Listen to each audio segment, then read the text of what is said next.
Hey everyone. Today's book is Little Women, an American classic that tells the story of, on average, 3.5 sisters. It has inspired on-screen adaptations like Little Women, Little Women, Little Women, Little Women, and Sex and the City. The author is American icon Louisa May Alcott. And this is The Book Pile.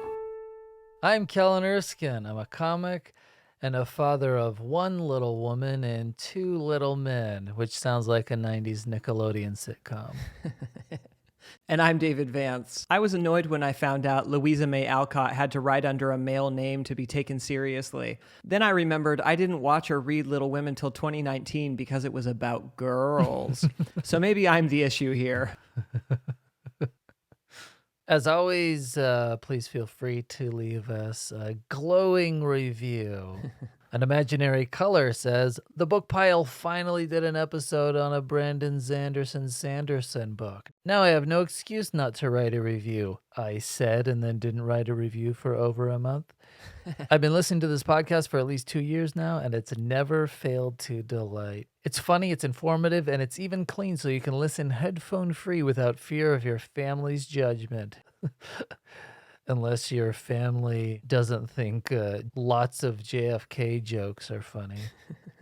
And then a few other very nice things, ending with long live the book pile. Well, thanks. Long live you, an imaginary color. East Coast. I'm going to be in Rhode Island for the first time ever this Thursday, March 23rd. I forget what city, but it doesn't matter because everything in the whole state is walking distance. Then I'll be at the Comedy Loft in Chicopee, Massachusetts this Friday and Saturday, March 24th and 25th. Go to kellenerskine.com for tickets. So Kellen, in 2019, I went from knowing almost nothing about Little Women to being obsessed with it because the movie was so great. Mm-hmm. But when I watched it, my sister Jess didn't know I was coming in fresh. So when Friedrich Bär comes on at the beginning, Jess leans over to me and says, I can't believe she marries him. Oh, no. Even in a theater, you're not safe from spoilers. Anyway, I watched Little Women 7 times in theaters and then read the book. And I was so surprised by how much of the movie is just lifted straight from the book. Mm-hmm. It really is just kind of an immortal story. But Kellen, what did you think? So I started reading it once as a teenager, gave up a couple chapters in, but I did enjoy going back and actually finishing it from the page I left off. No, it's interesting. It's sort of a light narrative, especially the first half, where it's almost like a series of vignettes with a light through line, sort of like The Mandalorian. Well, Dave, you know, I've always said The Mandalorian is Little Women in space. I mean, I do think it does start off pretty slow, but then it really hits the gas when, just kidding, the whole thing is slow. But that's okay with me because I'm able to read books and appreciate them within the context of the time, Grapes of Wrath. But I am surprised that you like this book, Dave. I'm glad that you did. Do you think if you hadn't watched the movie that you would have ever gotten into it? Oh, I have no idea. Probably not.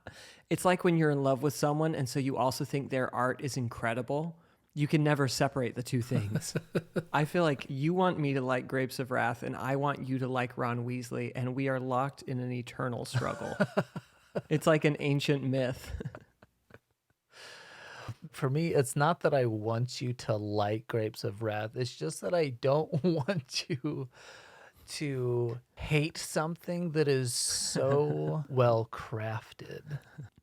I actually don't. I don't hate it. I really struggled with the first 2/3, but your reactions have been so strong that I've just leaned into the bit really hard. Well, hating Ron has never been a joke to me. All right, like always, go to our YouTube channel. Link is in the bio, and tell us what you thought of the episode. And then our next book, I will actually be gone on vacation. So the next book will be How to Be Married to Melissa by comedian Dustin Nickerson with special guest host Dustin Nickerson. No relation. All right, and without further ado, here are 4 lessons that we took from Little Women. All right, lesson 1. You may not be the best judge of your work. There's a great Washington Post article about Louisa May Alcott not liking her own book. First off, how sad is that? It's about her life. Imagine reading about your own sister's death and then saying, it has Act 2 problems.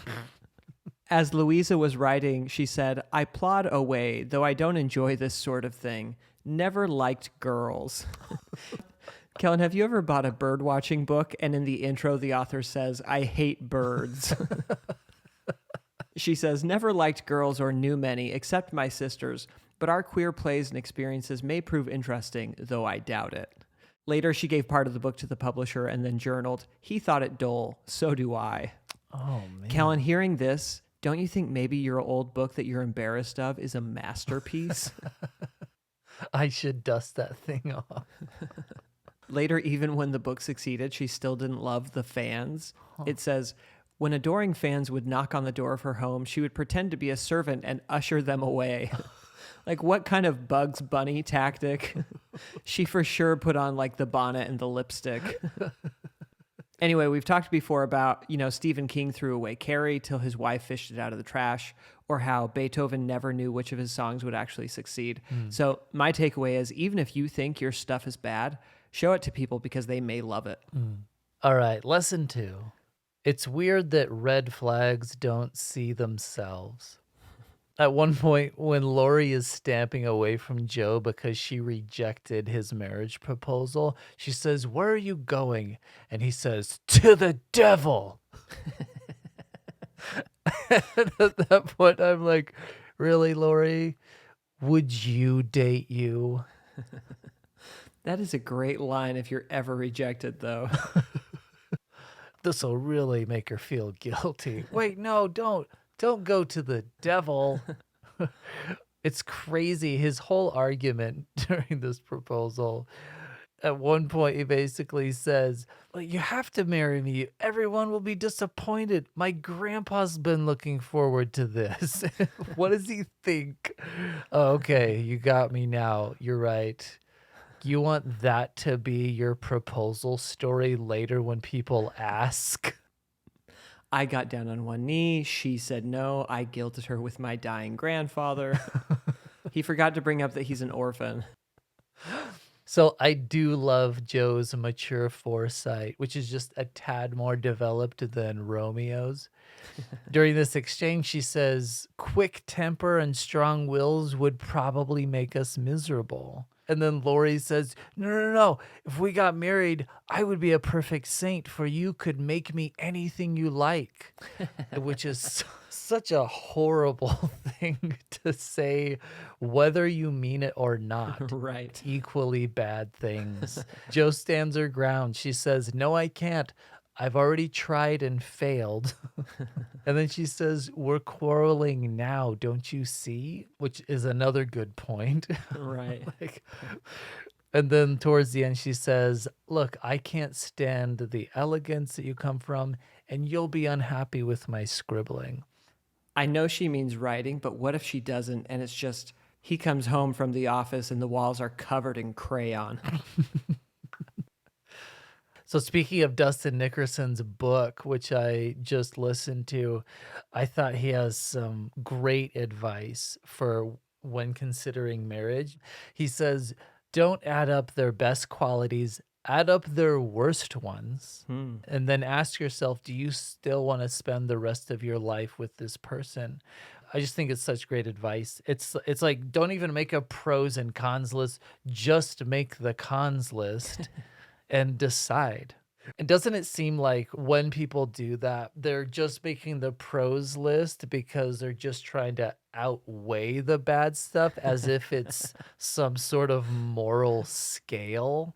It's like that person who said, advice is what we ask for when we already know the answer but wish we didn't. It's just not even a logical way to measure things, because it's not like the bad stuff happens at exactly the same time that the good stuff does to neutralize it, right? Right. As if while your partner is chewing loudly with their mouth open, they're also kind to animals and paying a bill on time. Anyway, I just don't think you should date anyone who you think you can fix, or someone who says that they promise they'll change. There's plenty of people out there already fixed. Right. And by already fixed, I don't mean perfect. I just mean there are people out there without anger issues, or especially people who won't be physically or emotionally abusive to you. If you see a red flag, like your date yells at a server or punches a hole in the wall or punches a hole in a server, please don't ignore it because you think they're still the only possible one for you. Right. There are millions of options out there. I promise there is more than one cute non-wall puncher out there for you. Look for those people. And ignore the guy with the abs who's laying on his side shirtless with a red flag in his teeth like a rose. All right. Lesson 3. I'll take a suggestion from you if you can relate with me. Much of this book is oddly like a guidebook for living. Except for Beth. Oh my God. Not how to stay alive. Dave, I think you read this wrong. Anyway, so many of the chapters end with the mom turning into Julie Andrews. Like, so you see, girls, and that's why you should never be lazy. You must unclog the privy. You must. I just thought it was interesting because at the end of so many chapters, there's like this sort of moral, like the whole chapter was a fable. It was kind of nice though. Because I never felt like I was being talked down to, like especially on like the aggressive personal motivation genre of books and speeches. You can find this one quote unquote speech that The Rock gave to the LA Lakers. Have you seen that, Dave? No. You can find it on YouTube. At one point, he talks about how every day he reminds himself that his back is against the wall and he has to move forward no matter who the bleep is in his way. And I'm like, who? Who is in your way, Dwayne? Who is stopping you? Like, based on all the movies you're in, if anything, it seems like too many people believe in you. I won't back down from my enemy. His name is Rotten Tomatoes. And when I find that guy. Anyway, this whole message is vague and just all of him is unrelatable. I don't know what to do with that advice. His back is against the wall. Like, what's the wall? That's his brother. Anyway, Little Women has so many wonderful, relatable situations for me that I was just in it and connected to this story. I never felt talked down to, and the messages were very clear too. But some of my favorite relatable moments, at one point, Joe says, having no conscience would be so much easier. And isn't that true? Yeah. It really is, especially according to the Sociopath Next Door, that book that we did an episode on last year. It literally is easier for those people. I mean, they will also never know happiness, but I've thought about that. I remember feeling that way with a couple of friends that I knew. They would set stuff on fire and they would egg people's houses. You know, that's apparently what people did before Candy Crush. But I just remember thinking, how do you guys just do that and then not feel bad for those people? Right. Like, what would it be like to have that freedom? Another part. Oh, so you said that jealously. Your Ariel singing part of your world was to sociopaths. Following the rules, you don't get too far. Lack of remorse is required for getting your way. What would it be to never feel, what's the word again? Guilt. So another relatable moment, Joe and Lori and Amy are ice skating. Joe angrily ice skates away from Amy. It reads, Joe had cherished her anger and let it grow strong until it took possession of her. And just the way she phrases that, Yeah. cherished her anger. I think most of us can admit to that, feeling that way at Sure. some point, that toxic appeal of being mad at someone. Uh-huh. And it only makes things worse and worse. Alcott continues, she let it grow strong till it took possession of her, as evil thoughts and feelings always do, unless they're cast out at once, which really is the best advice. The best solution is just to stop dwelling on it as fast as you can.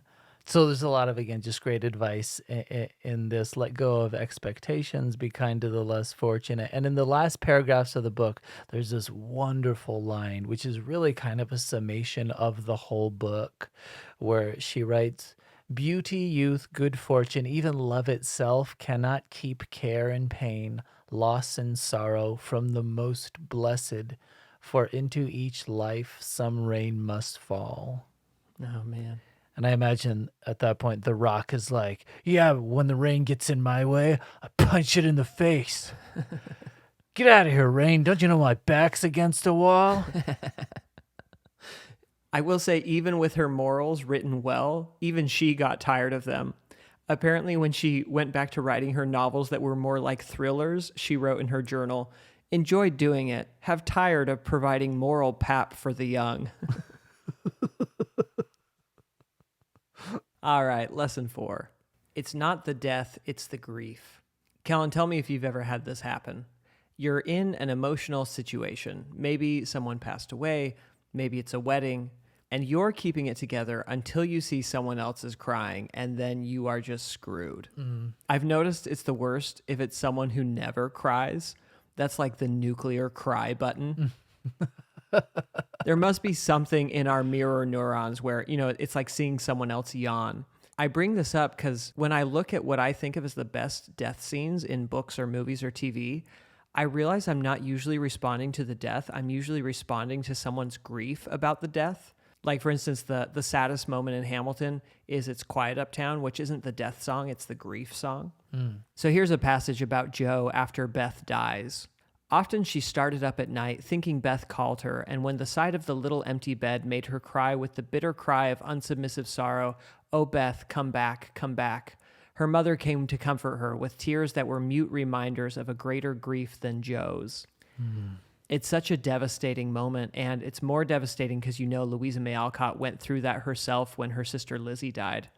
Anyway, I don't have any actual qualifications to say this, but it does make me think that grief is probably supposed to be communal and supposed to be a shared thing. So also don't worry, to compensate for this serious point, in Random Facts, I have 40 jokes about diarrhea.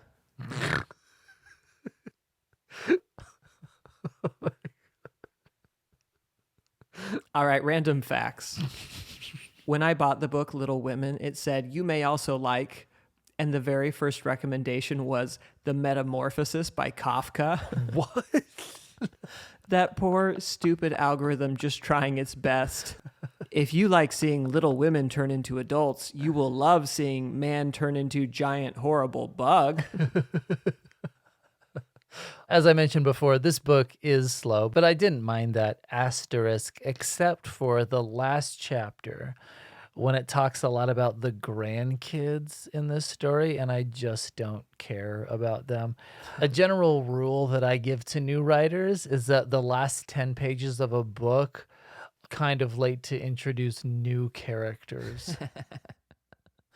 Sure. The actress Eliza Scanlon, I only know her in 2 roles. In one, she plays Beth March. In the other, she plays a serial killer. So her roles average out to just a normal person. At one point of the book, somebody's trying to make small talk with Jo, and this nice person mentions that they just read one of Jo's stories in the newspaper. And Jo says, "Oh, I write that rubbish just because it sells and ordinary people like it." And now, after my next show, the first person that comes to compliment me on my set, I just want to be like, oh, really? I only write jokes for dumb people. Kellen, there are 2 books, mostly loved by women, that have love triangles where a man is rejected by the woman he loves, so he settles for a woman who shares 50% of her DNA. Can you tell me the books? All right. Little Women, The Old Testament, All right, 3 books. And 2 of them happened to someone named Jacob.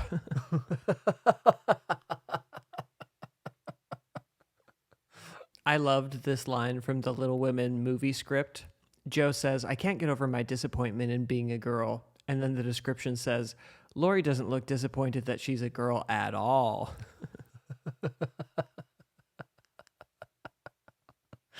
It'd be funny if Timothy Chalamet, he took that direction and was like, okay, so I just sort of make big eyes and look her up and down a few times. And steam comes out of my ear.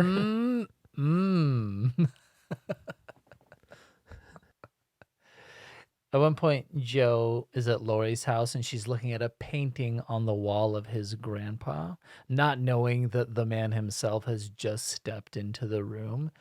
And she just says to who she thinks is Lori, she says, his mouth is grim and looks as if he's got a tremendous will of his own, and he isn't as handsome as my grandfather.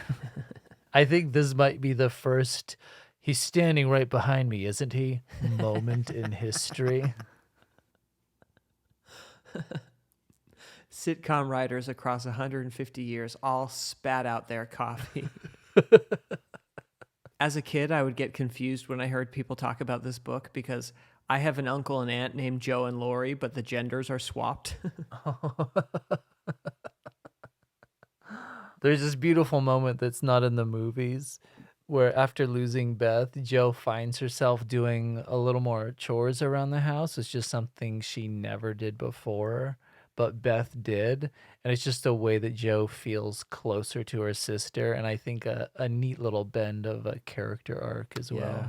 My first real experience with this story was from the 1994 movie. And I just remember walking away really sad from it. But in the book, she handles loss with such grace. Mm-hmm. Not denying sorrow, but showing that there are healthier ways to prepare for loss and to grieve. Mm-hmm. But also, I mean, I sort of saw it coming because of what Beth rhymes with. As if that was intentional foreshadowing. Let's see, should I call her pieing? No. I mean, she's literally... Plancer? She's just... Plolera. Plarlet Pleaver. Also, why are we just on plus? Ploking on a plot dog? Oh, that's too many middle names. All right, to recap our favorite lessons from Little Women. 1, you may not be the best judge of your work. 2, it's weird that red flags don't see themselves. 3, I'll take a suggestion from you if you can relate with me. 4, it's not the death, it's the grief. And 5, just remember, your back's up against a rock wall.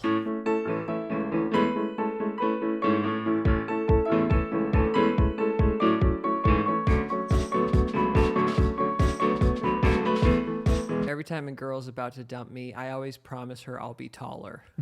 No, I can grow.